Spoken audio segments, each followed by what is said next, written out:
Kom maar, meid. Kom maar. Hey.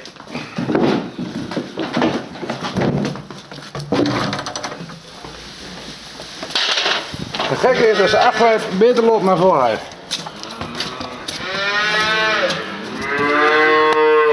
En wachten.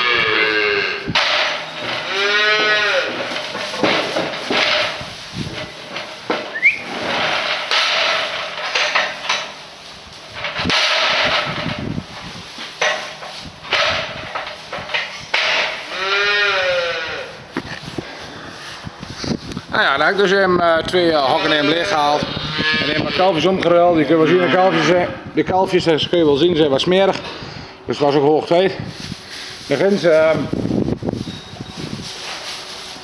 die bovenste rechtse baal, je kunt nog zo'n donkere streep zien daar.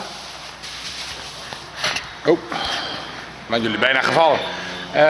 Zo'n donkere streep zien daar, dat was die natte baal. En die nattigheid is wel vervelend, dat broeit niet, dus hij vliegt ook niet in de fik. Alleen dat gaat schimmelen en de stro wordt hard en dan kun je dat niet meer goed verstrooien onder de kalfjes.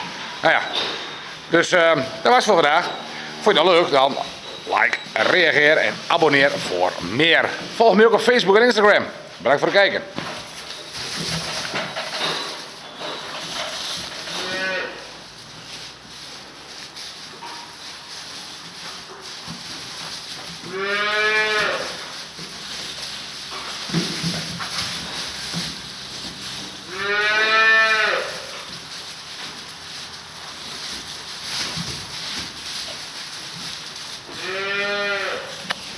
Er zijn er in ieder geval twee blij.